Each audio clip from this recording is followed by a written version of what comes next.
One beaver dam can hold back thousands of litres of water, slow flood surges, create entire wetland ecosystems and filter out pollution, all without concrete, council approval or a project manager, although they do still need a licence. Hi, I'm Curly Steve and I'm searching for a greener room.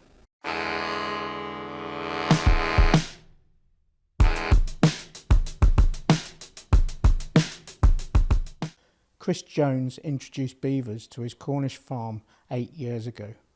Since then, he's the lead partner at the Cornwall Beaver project, co-founded the Beaver Trust, and watched as these quiet engineers transformed his land.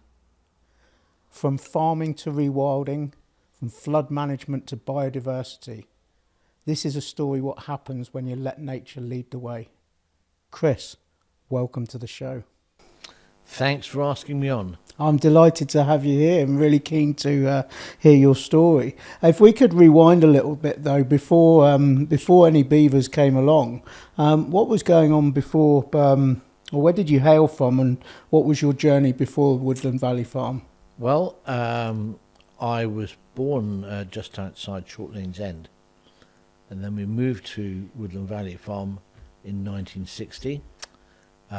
And Dad ran it as a mixed farm, milking some cows, keeping some hens, keeping pigs and sheep, growing some vegetables, field vegetables, all sorts of, the whole range of things really that a farm could do. But that gradually, as he grew older, that became less and less, and it became more or less a dairy farm, I suppose. And then he died when I was, let's think now, 24, probably nearly 30 when he died, and none of my siblings wanted to take the farm over, so I said I would. And so I've been farming there in my own right since 1990, and we turned it into a beef suckler herd, and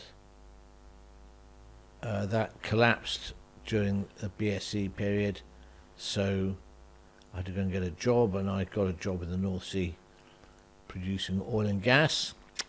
And then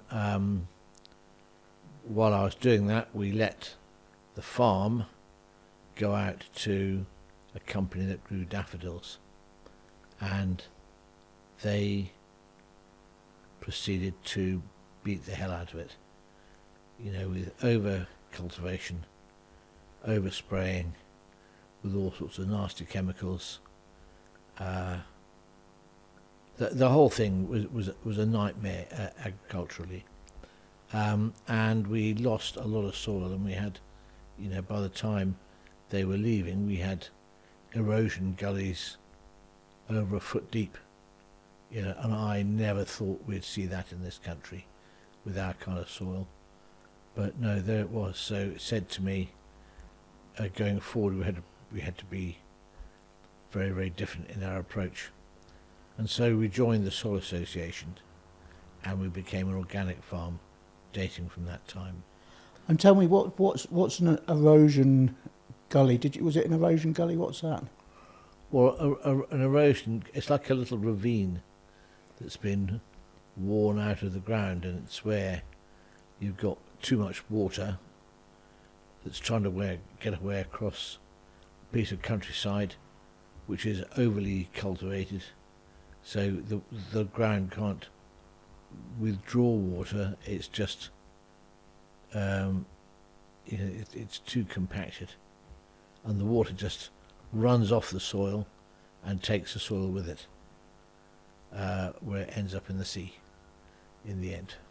So as a farmer, that's a pretty desperate place to be, isn't it? It's desperate for everybody, because the soil fundamentally is the natural wealth of the county, and a lot more of the wealth of the county is tied up with tourism, and people wanted to come to clean beaches and this kind of thing. And so if you've got half your topsoil ending up in the sea, it's not very good for that, because there's not just not topsoil, it's also manure and all sorts of things in there that you just wouldn't want to be getting into the sea. So what year was it that you took it back from those farmers? 2001. And so your goal then was to sort out the land in whichever way you could. How did you go about that? Exactly. Well, mainly by not growing any or only growing very, very few crops. We really mostly grew grass. We did grow some cereal every winter to feed cattle through the winter, but after a while of doing that, I've been very curious about carbon and the carbon situation for a long time, and I found that if we didn't cultivate, our herd of cattle became carbon positive, i.e. they were storing more in the ground than they were emitting. So we got more and more into that, and eventually stopped doing any ploughing and just having our cows eat grass, which sounds like the obvious thing to do, and it really is the obvious thing to do. So our animals have a very natural diet, and there's lots of other goodies come with that. So, for example, we're planting trees in our fields to give them shade and shelter, which will help them stay out over winter more. We want to keep our cows out for the winter anyway. It's not great for animals to be brought indoors. So we can do that, but the other thing is we move the cattle every day, and that breaks up parasite life cycles. Once you've broken those parasite life cycles, there's no way for them to get infected with stomach worms, for example. And so then we're not using any medicine for that. And if you're not using any medicine for that, we're then creating a situation where there's lots of big animals with virtually no parasites in them. We're not spending money on the parasite cure, and we're not spending time and money and stress moving the animals around the farm to get them to a place to treat them. So altogether, we're running the farm in a much more, what I would call a semi-natural kind of way, a bit more like wild animals. You know, the only times they ever really come indoors are for a TB test, or if you have a particular problem with one over birthing, let's say.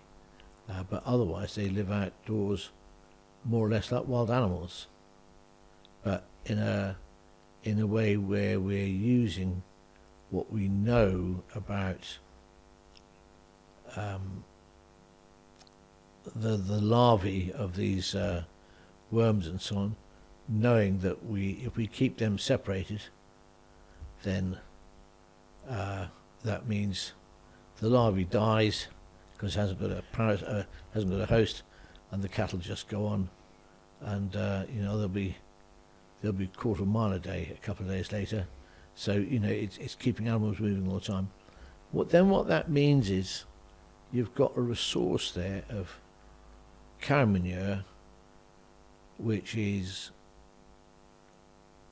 in biological terms very clean. There's no nasty chemicals in it, and that means you're getting lots of dung beetles in there. And it turns out that dung beetles are a favourite food of great horseshoe bats, and we go into all sorts of excitement when we talk about great horseshoe bats because they're quite rare. But if you've got lots of clean dung beetles, you can have lots of nice, happy, thriving great horseshoe bats. And it's one of those things that as we've gone along, we just learn more and more and more stuff, and we can see it works more and more positively in a number of different ways. So you got happy cows, happy dung beetles, happy bats. Yes, and happy me because I'm not buying stuff that I don't need to buy. Absolutely, that's incredible. So, so what? That's the process of that you sort of looked at to change the farm back to a good soil, or is there something else that you've done now? Well, certainly the soil quality's improved, and one of the elements that you find in soil is organic matter. And we've just about doubled the organic matter in our soil since we started. And for organic matter, that would be shorthand for carbon. It's not quite, but it's very easy to make a good estimate of how much carbon you've got once you know how much soil organic matter you've got. So we think we're improving the climate performance of the farm, if you like, but also we're having animals who are living in a way which is properly semi-natural. You know, the only thing we don't have is lions and cheetahs and things chasing after them, but apart from that, they live in a very, very semi-natural way. And that, I think, is good for lots of things, because we tend to get lots of lovely wild birds like skylarks and so on coexisting with the cattle. And I am personally, I'm quite satisfied that we can have a cattle industry or a dairy industry which does very little, if any, damage to the natural world, provided we're prepared to do the work that it takes to do it. A lot of people make a lot of fuss about cattle and sheep and so on, but my riposte is always, it's not the cow, it's the how. And you can keep them in such a way that it is really bad news for the environment and for other things that live with us, or we can turn it on its head and do things in a way which is utterly positive for us as fellow travellers on this little spaceship whizzing around the solar system. Absolutely, absolutely. So, but they require positive changes of attitude and so on. And something I would say is, over the years that we've learned, is if you want to change something a little bit, well, just kind of change things, change the way you do things. If you want to change things a lot, you change the way you see things. Start to see things in a different way, and then we can get to some really interesting kind of places. Excellent. So you saw things in a different way about maybe 10 years ago when you thought about getting beavers onto the farm. Tell me a bit about that journey. Yeah, it started for me a bit longer ago than that, when I saw that beavers were living in Kent. And this was about, 2006 or 7. Beavers living in Kent, inside an enclosure, but also outside an enclosure. And I'm thinking, well, hang on a minute. If we've got beavers running around the home counties, why isn't there a riot? And of course, you look into it and you see that in most cases in this country, beavers are not going to cause a riot. They're just going to mind their own business, do their thing, and it will have relatively little impact upon people. Not to say no impact, but generally it's relatively low impact. But as we talk further, we can talk about what those impacts are and when they can get really heavy. But believe me, if there's anything desperate going on, the Daily Mail would have been all over it like a dog in a dustbin. They'd have been really going for it, I'm sure. So tell me, so they came on your radar sort of early 2000, 2006. Yeah. So where did the journey go from there? Well, I knew there was a plan to bring beavers back into Scotland, and I thought that was really interesting, because obviously lots of space up there, and they could get them out and about very quickly. But in fact, Nature Scott, which were then called something else, but their version of Natural England anyway, they had a plan to put beavers out onto the west coast of the country at a place called Knapdale. And Knapdale is one of these strange geographical places which has virtually no connection with anywhere else. So they were essentially stranding these animals there. They did all that in 2009, and there was a very funny letter in the paper afterwards, congratulating them on doing this work, congratulating on an investment in the future of the ecology of Scotland. But rather than going and spending $500,000 on beavers from Norway, why didn't they just go across to the Otay and get some for nothing from there? And that made me think again, well, here we are, there's a large, impactful animal that's alive and free roaming around Scotland, and where's the outcry?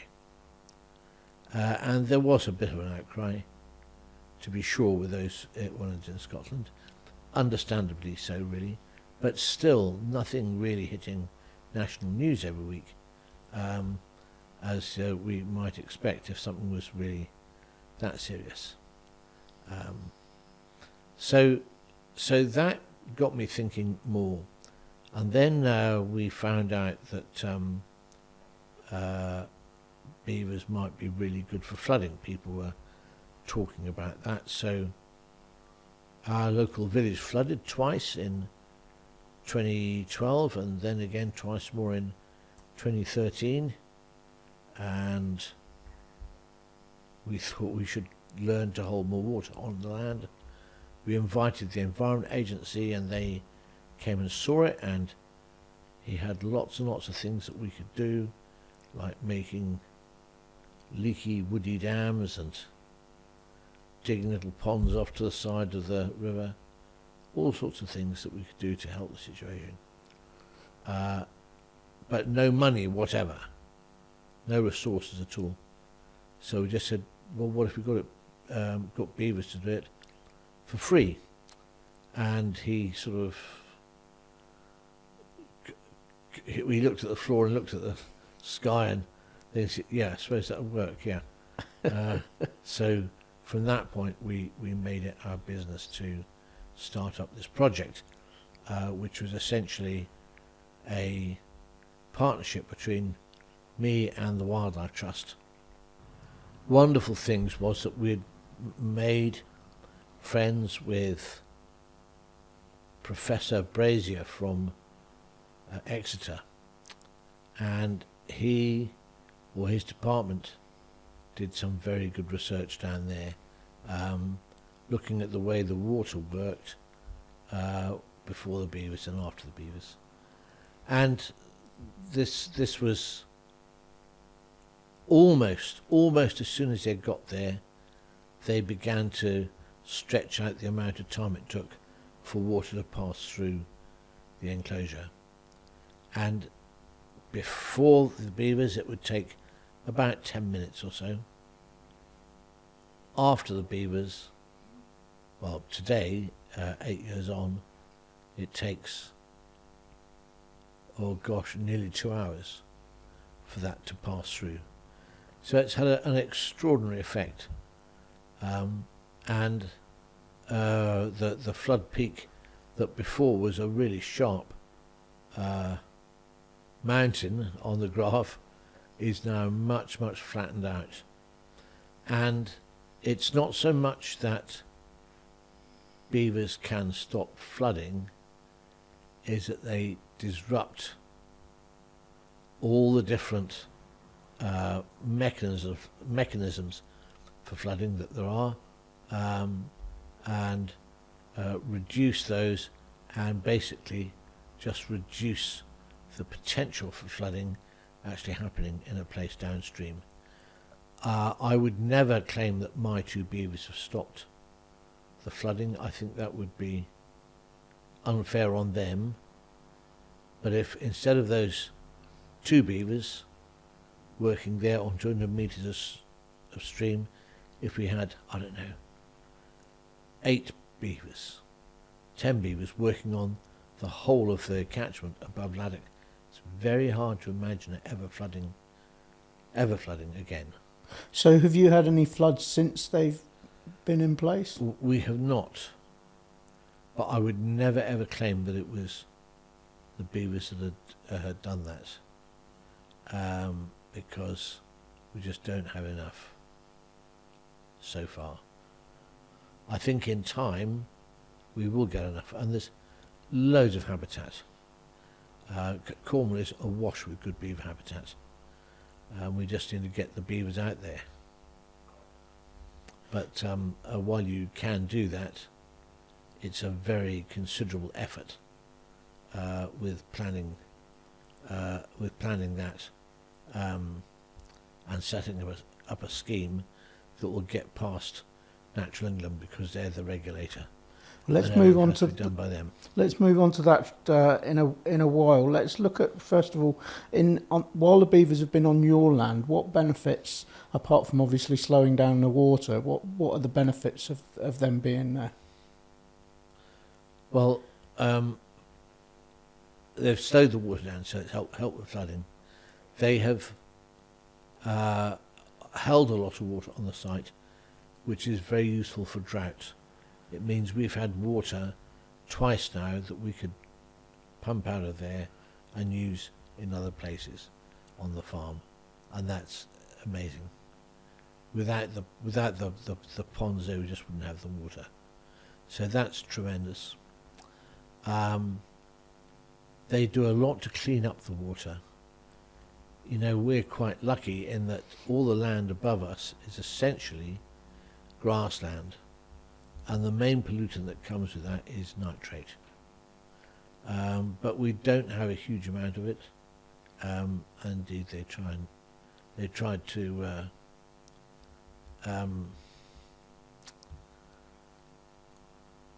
measure that, if you like, the nitrates thing, and we've had anywhere from a 20% difference from the top to the bottom up to an 80% difference from the top to the bottom. So there's no doubt whatever that these animals are cleaning up the stream.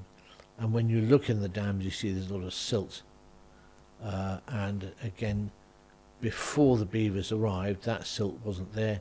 It was in Falmouth Bay. Now it's not in Falmouth Bay, it's on my farm, where it's come from, where it should be staying. You know, we have Surfers Against Sewage and various people always moaning about water quality, and rightly so. But it's not just Southwest Water, it's everything that's happening to that water between the A30 and the sea. And I'd like to think that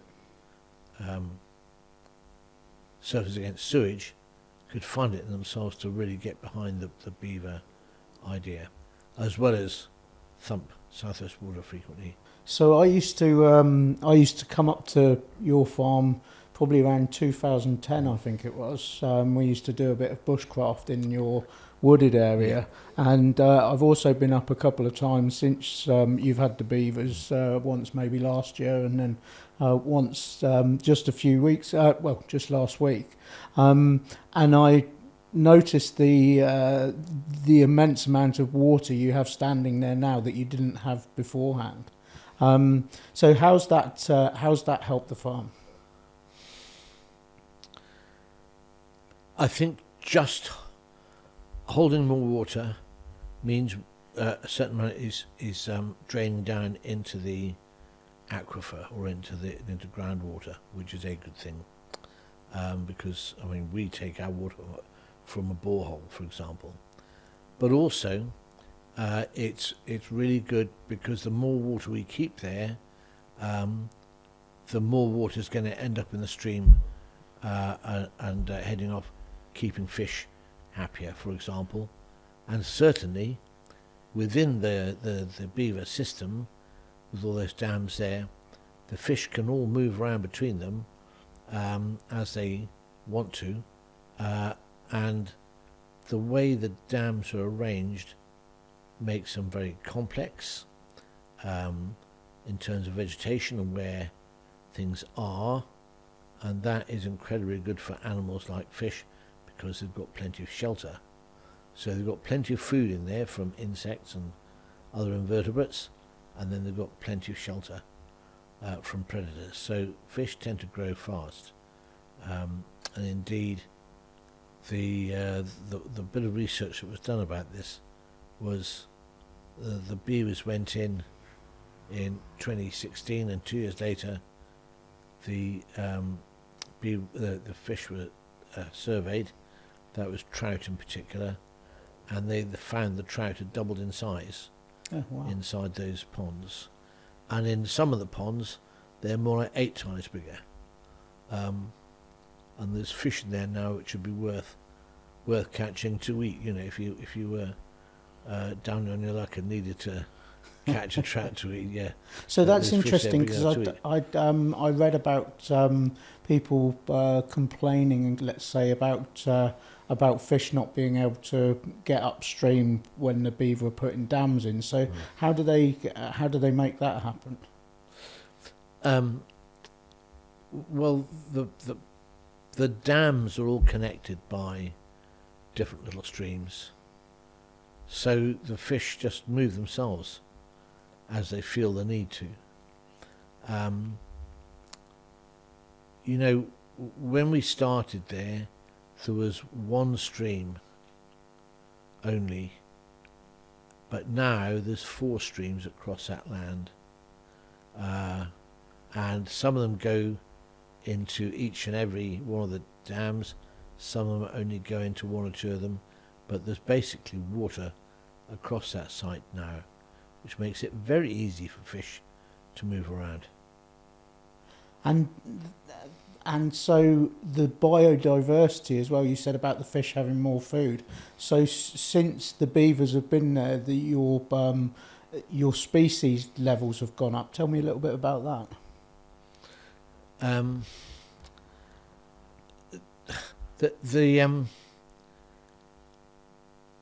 The whole picture has changed since these large bodies of water came into being, because the water flows through them very, very slowly, and this gives the chance to support a lot of algae.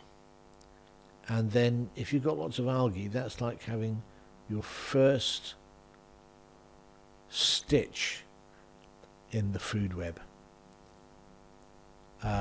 and you get all the things that like to eat algae, and then all the things slightly bigger that like to eat those things, until you eventually get a sort of a biological soup, and it's supporting big vertebrates like bats, like amphibians, you know, frogs, toads,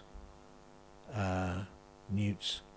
It's supporting reptiles like grass snakes, and then it's supporting a whole range of mammals like polecats and otters and water shrews, that kind of thing. So you're basically, by adding the beavers, you're supercharging the potential for an area to support life. And if you think about it, it sounds very trite to say it, but water is life. And if you build up a nice reserve of water, a lot of things are going to take notice of it. and to use it, to utilise it. I can't put it any more simply than that. But if you imagine a bonfire and a stream, in terms of its biodiversity, it's generally a little bit like a bonfire. It's in your garden, a little bit smoky, bit of crackling and popping, and the odd little flame here and there perhaps. If you add beavers to that bonfire, it's like adding petrol to it. It just goes nuts. And it's very, very hard for some people, I think, to appreciate that until they go and see it. Then when they see it, and let's say they've got their bat detector and finds there's half a dozen different bats on any given night. We've got 11 different sorts altogether over a year. Go there. All of this life, and it's basically coming just because the beavers have kicked things off. Incredible. That's fantastic. So I'm interested in, your beavers are captive, so to speak. They have they have fences round to stop them going any further than, what is it, 5 acres? Did you say? It's a 5 acre enclosure. Yeah. So what would be the difference, or what would be the benefit of getting rid of the fences and let them just roam the land? Would they head off, or do they stay local? Or? That's a really good question. My feeling is that once they've invested their time and effort in creating a nice enclosure with a nice territory with multiple dams and multiple lodges and all this kind of thing, I think they see that as home. Yes, they will leave home, but they tend to come back again once they're established. That's the adults and the younger members of the family. The older members of the family, when they get to about 2 years old or so, they will want to move. They want to go off and find a place of their own, because the parents won't tolerate any other animals breeding in their territory. That is just not going to happen. So how would you feel about, if there was no regulation, how would you feel about ripping down the fences and letting them go off and do their own thing? I think it's a really good thing to do. All I would say is it's also quite useful having it there, because it's a place we can bring people so they can see, and we know that's where they are.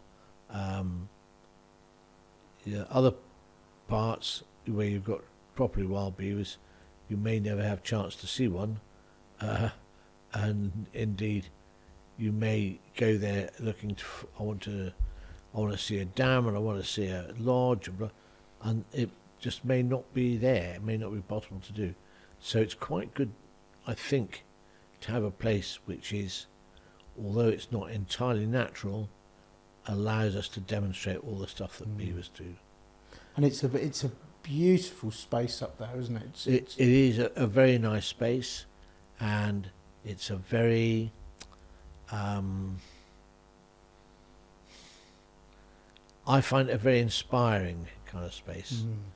And we have made changes in there. We put in a walkway, for example, but apart from that we haven't really done anything.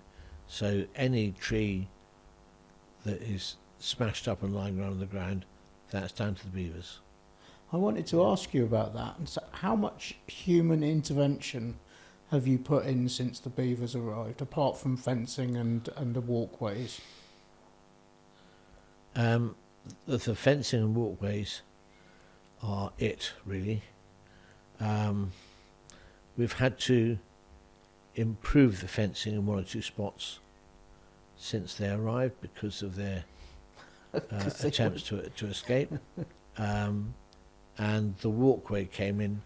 We wanted to be able to bring people in wheelchairs, essentially, because wheelchair users don't have many very good wildlife sites to go to, and that's a a very good little wildlife site, and you can go in there with a self-propelled wheelchair and go anywhere anyone else can walking. So yeah, I've been very impressed with how people have used it. Excellent, excellent. So that's you do tours down there on a weekly basis with the Wildlife Trust, and anyone can come along to that, can't they? They just have to book online. Yeah. Excellent. Book online first. Yeah. So what have the challenges been? Because you've talked about licensing and policy and pushback from from media and funding, and what have been the main challenges, and how have you mitigated those? Well, we were very lucky with Cornwall Wildlife Trust. They were very keen. They didn't have land of their own they wanted to do it on, and they didn't have the resolve, I think, internally to make it happen, but they helped us immensely to make it all happen. And perhaps I'm being unkind when I say they didn't have the resolve. I think they did have the resolve, actually. And anyway, they had people there who knew how to do things like crowdfunding, because it was very obvious that there was no money going to be coming from any official source. That was just not even a consideration. And so their people got onto crowdfunding, and we made it within the time limit, and we even had a stretch target, and instead of 15,000 we got 20,000. That was great, because that allowed for some training and some a really good trip to Bavaria to see how beavers are managed there. So that was all great. Since then, I suppose challenges are keeping beavers where you want them, because once they've got to that 2 years of age, they want to go. Mm-hmm. And I suppose a big challenge has been trying to catch them at the right time, so you can move them on to another enclosure. Sounds very easy, but it's not necessarily at all. And in fact, what we have had now is several animals escape, and we know there are several living out in mid-Cornwall, but that's been very normal with other beavers. Let's see now, there's wild beavers living on the Foy and on the Camel and on the Tamar, of course, and on the Par River. And anyone could go and try and see those anytime they wanted, I guess, provided they weren't trespassing. And the Par River ones, luckily, are half in a wildlife site, so you can go and have a look there. Very hard to see, of course, but you can see what they've done, and that's, in a way, I say to people, it's much more important to understand what they've done than actually seeing the animals themselves. The animals themselves, they're great, they're a very attractive, fluffy animal, but actually what they do is just beyond imagination. It's phenomenal, isn't it? And they're classed as I read that they're the best land engineers in the world. Potentially alongside it, is it the hippopotamus or the rhinoceros, something like that? I think they are exceptional at the way they manage water. And the ones at Helm and Tor, if they put the dam they have a couple of 100 yards downstream or a couple of 100 yards upstream, they would have hardly changed anything. As it is, they've managed to find, God knows how, exactly the right spot to make an incredible change to the land there. There's about a 2 or 3 acre pond they've built, which is just phenomenal. Phenomenal, excellent. And so on that note, could you give us a sort of brief guided tour of a beaver? I should imagine most of our listeners haven't seen a beaver before, and they've got some interesting bits, haven't they? Yeah, they're a very highly adapted to a watery lifestyle. First off, they are around about 20 kilos in weight, and that's a very average weight. They can be 30 or even 35 kilos. Oh goodness me! Yeah, so they're not to be trifled with when you've got to pick one up. They have a big flat tail, which is used for a variety of things, like it's a store of food. They can put on fat in that tail. They can use it for swimming and as a rudder. They can use it as a balancing aid. They do a lot of work on their hind legs, so you can have their beaver tail stuck out behind them. Move it one way or another just to keep the animal upright. They can be used as a seat, something to sit on, and they can even eat their own feces off it, because they practice coprophagy, which is because their diet isn't very exciting. They need to eat it twice sometimes. So there's a whole load of things to do with the tail. Then coming forward, you've got very powerful hindquarters, big muscles on those back legs, and they're the main thing for swimming. You'll see their tails, their hind feet paddling like a duck or whatever underwater. You see it quite clearly if one swims past you. And then going forward, they've got much smaller feet, but with very powerful claws, and they use those for digging. But they're dexterous too. Their third. Let's think about it. No, their second digit can be used as a thumb. I go around something the other way. So it's a very dexterous and very powerful hand. And then after that, they've got really pronounced red or orange teeth, and that's from iron that's in their teeth, and it makes them very hard on the front surface. So when they're chewing through bits of timber and so on, their teeth are self-sharpening. And then their cheeks can close in behind those, so they could be underwater and chewing through a stick or a root, perhaps. So that's their teeth. Or I should say that those lips, they close behind, so it stops them swallowing any water, which for an animal that is in and out of water all the time is very important. And then coming up to the ears and the nose and the eyes.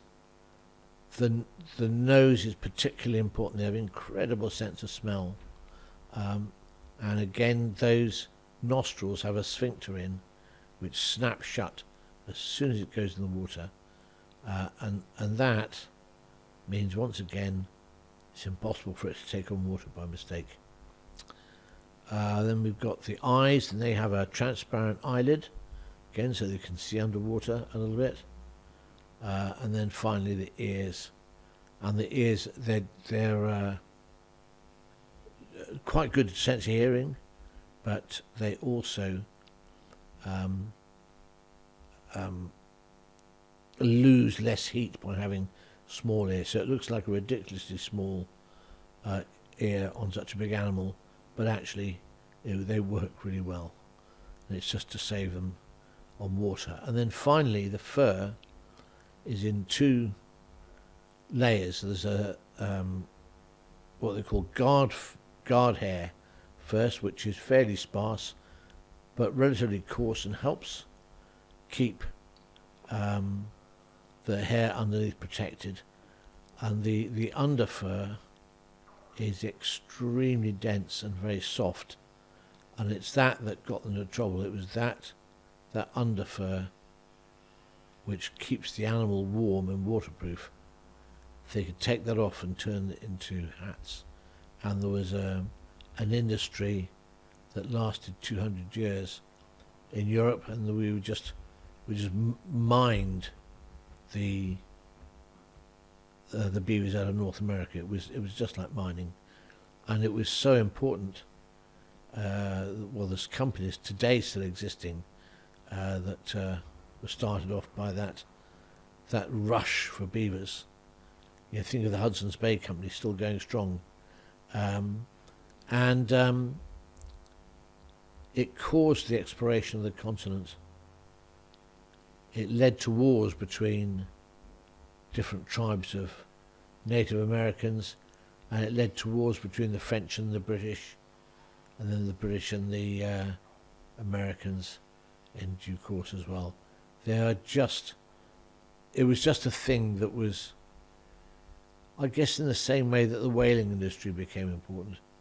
At the time, it was incredibly important, and a lot of money was made and lost out there.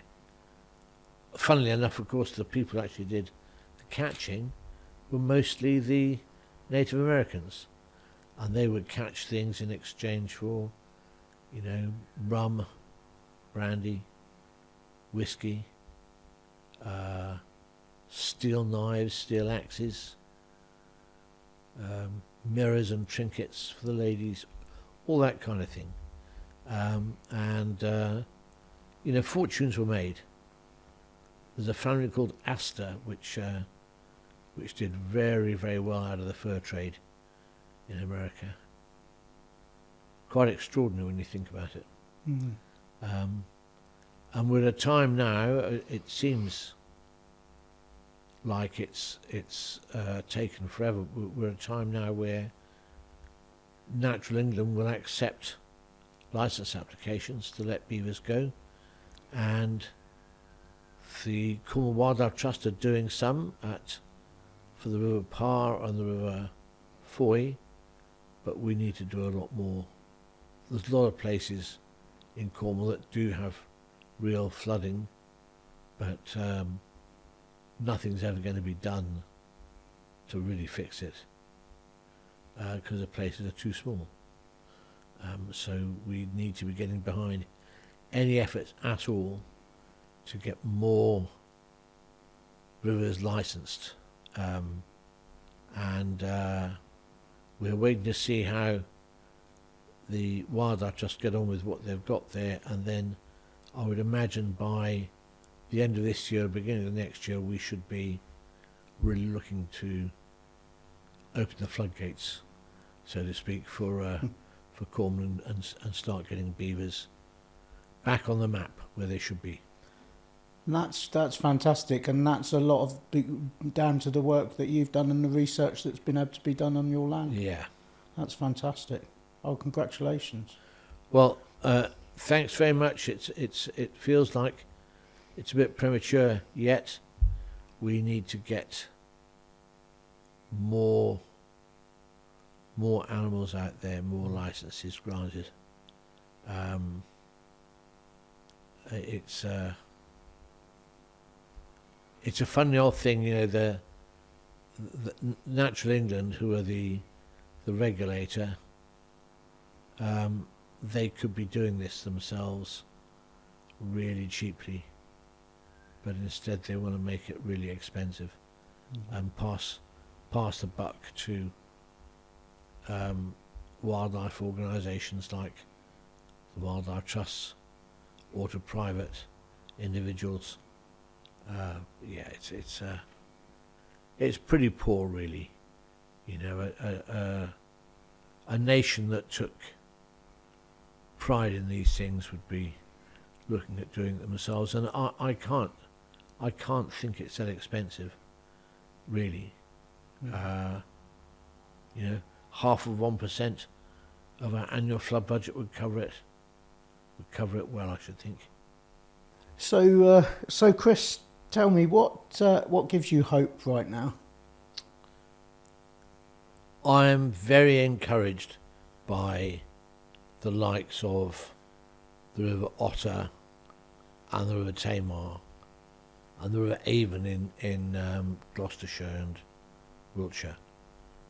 They've all got thriving populations of beavers on them. And those have come either from escapes from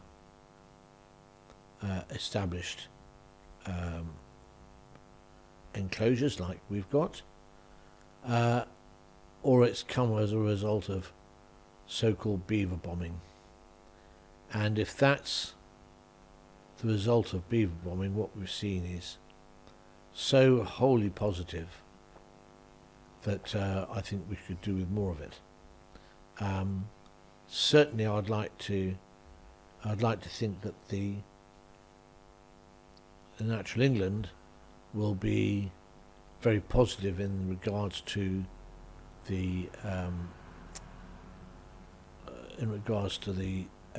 applications that they're faced with, and getting those applications turned around quickly, and getting more beavers out there into more rivers.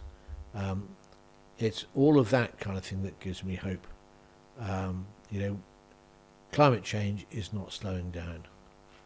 In fact, if anything, it's getting worse. But just about everything that beavers do is very positive in terms of climate change. I think it's very hard to argue otherwise on that. And I'm given hope by, I think, newer generations of farmers and landowners who are perhaps more tolerant, perhaps, of wildlife, or at least appreciate what wildlife can do for them, as opposed to something just to get rid of quick. Yeah. Wonderful. So thank you so much for that, Chris. That's well worth thinking about. So next up, we're going to look at the evidence that you've brought along. We're going to have a bit of fun by giving you 1 minute to talk about each piece of evidence. Alex over there has got a bell, and after 1 minute, he's going to ding the bell. And so your first piece of evidence is Free Against the Wilderness, a book by Eric Collier. Yeah, it's an extraordinary book. It covers a period of time from the 20s through to the 50s and even 60s, I think. Here's a man born in Scotland, goes to live in Canada and works for the Hudson's Bay Company, and he decides he wants to get out into the bush himself and be a trapper. And that sounds quite unpromising in today's parlance, but actually he does an amazing job and manages to reintroduce beavers to his river, which has the most astonishing effects in really quick time. Well worth a read if you want a good primer into beavers and what they do. That was almost exact. It sounds like you've been practicing. Excellent. So the second one you've got here is Eager, which is a book by Ben Goldfarb. Yeah. Okay, well, Ben is essentially a journalist, but a scientific journalist. And he got excited about beavers, I guess, 10, 15 years ago, and mostly in America, but also in Europe as well. And he visited an awful lot of people that I have come to know and love myself, and it records, if you like, the up-to-date situation with beavers in North America and in Europe. You know, there's about 15 million in North America now, and maybe up to 3 million in Europe, and things have kind of moved on. Go on, you can finish off. Okay, I was just going to say that things have moved on really well from the 50s. Excellent. Okay, so that one looks like a good one to read. The next one here is the Cornwall Beaver Project. Well, the Cornwall Beaver Project, this is something that was started up by myself and the Cornwall Wildlife Trust, and I think it's been an exemplary way to reintroduce beavers in terms of an enclosed place. It's been used for a lot of research over the years by a lot of students, not just from Penryn or wherever, but from Dutcher College, and we've even had people from as far away as Durham come there and do work. So it's been very visible. We made no attempts at any kind of secrecy about it at all. We weren't worried that people might come and let them out or whatever. We just felt it was best. Go on, you can finish up. Yeah, we felt it was best that everyone knew all about it, and I think it's been a really good advert for the animals. So presumably, is that research all open, available to look at? Absolutely. Excellent, and that's on a website somewhere.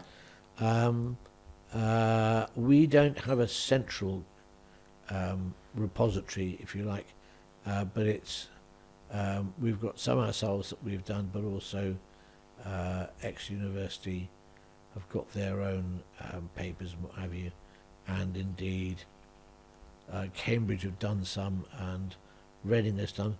Lots of different people from lots of places, and it all gets recorded somewhere. Excellent. Okay, and then the fourth one is the Otter Beaver Project. Well, the River Otter was the first open licensed project in the country, and it started because some beavers either escaped from somewhere or were bombed, and it's basically provided the basis for beaver management going on from now and into the future, and it's the basis of the licensing work that has to be done to get the license from Natural England now. So luckily the people who did all the work on that, they're still around, and we can learn a lot from it. I'm not saying that it's not saying there aren't better ways of doing things, because there might be, but there's a huge amount of experience being gained from that.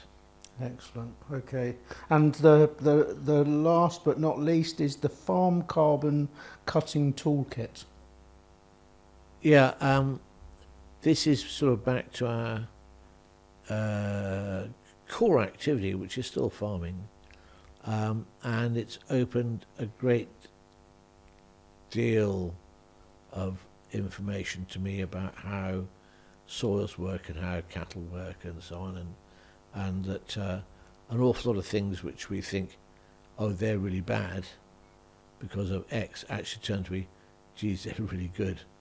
And I would say that anyone who's got any interest at all in how farming works and how the carbon cycle works within farming would do very well to get a hold of the carbon cutting toolkit and read into it. It's not rocket science. Fantastic. That you did really well to keep within a minute for each of them. Have you been at home rehearsing these? I haven't actually, no. So next up, we have got your 5 top tips. And once again, we're going to do a minute for each. And your first top tip is grow some of your own food if you can.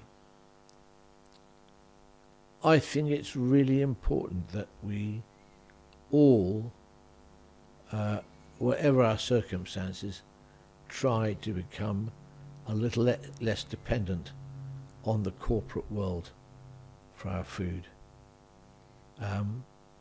Mainly because they can fail.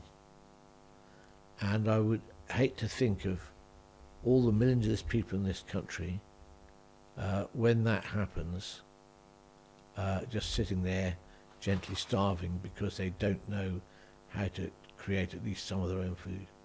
And I think there's no better time to start than now. And if you're local, get involved with Newquay Orchard. Good timing, and I think it's important to add there that you can grow food as long as you've got enough space to put one pot. Yeah. Yeah. So the number 2 here, you've got install a dry toilet. I'm interested about this one. This is vital to me. Our whole setup with toilets is designed to excrete some really valuable resource into drinking water and then flush it away with a couple of gallons more of drinking water, for it then to go somewhere it's going to get treated by throwing a lot more drinking water at it, but eventually end up in a river and the sea. So in other words, we're just designed to throw stuff away in a very linear fashion. And we can't afford that. If you look at the way that nature works in cycles. Go on. Well, I was just going to say, if we can have a dry toilet in our house, we can then begin to compost the excreta from that. Ideally keep the urine separate as well, and you can begin to break this appalling chain. And actually, surface against sewage, they're great, but what we actually need is a fundamental change to the arrangements we have for toileting. Yeah, absolutely. And I understand the water that goes with that is enormous, and if that wasn't going through our sewage systems, then it wouldn't necessarily be getting to the sea that as well. Yeah. Interesting. So buy local and organic. Okay, I think a lot of us are worried about the quality of our food, and for me, food should come from soil. Lots and lots of lovely soil. The Soil Association, which is behind most organic farm businesses, insists that this is how you do business. So if you want to have food that is good for you, buy organic. I know it's easy to say it's more expensive, but then you could start growing some more of your own, which would not be expensive and be very, very cheap. Do it organically. Don't be spraying too much stuff just because it looks ugly or whatever, or there's, black fly. Amazing. Number 4, actively support beaver reintroduction. This is something that we're working on now within Cornwall Beaver Project. Is to get to this next stage where we've got a few wild beavers in a few rivers. The Wildlife Trust have taken the bull by the horns and have applied for a couple of rivers to get done. It's a massive bureaucratic exercise.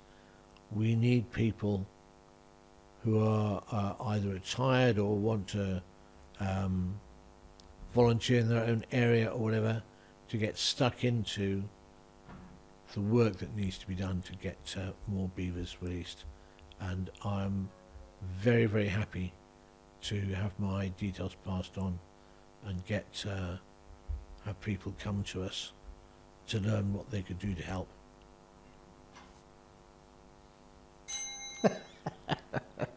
And the fifth top tip here is visit Cornwall Beaver Project. Yeah, it helps with the finances immensely. We are going to need eventually hundreds of thousands of pounds, I think, to make all this work from the Seaton and Loo rivers down to West Penwith. There's a lot of places, a lot of water that could do with these animals coming back, and it is going to cost money. We're looking at ways about how we can reduce that money, but it is coming, and anything you can do to support the Wildlife Trust, in brackets, the Beaver Project, or Cornwall Beaver Project directly, is a really good thing. Amazing.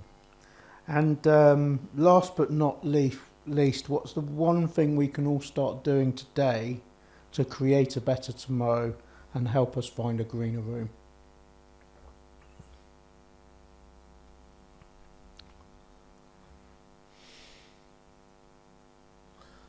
I think the best thing we can do is drive less, walk more, use public transport more. And I know that's very easy to say and perhaps harder to do, but at least if we're keeping that in the forefront of our minds and driving less, we will be helping. You know, there's nothing like, to fix the situation we're in, there's going to be nothing like using less oil and gas. And at the moment, we're still using more and more and more and more. And somehow that's got to stop. And I think it's going to stop with individual people. Chris, thank you so much for coming on the show today. It's been an absolute pleasure chatting to you. I could carry on all day. Thank you so much for the work that you're doing for the planet. Thank you so much for the work you're doing for the people, and thank you so much for coming on today. Well, thanks very much. It's been quite an experience, and has dragged stuff out of me, which is a good thing to do. Excellent. Thanks a lot. Thank you, Chris. That's it for this episode of Searching for a Greener Room. We'd love to hear your thoughts.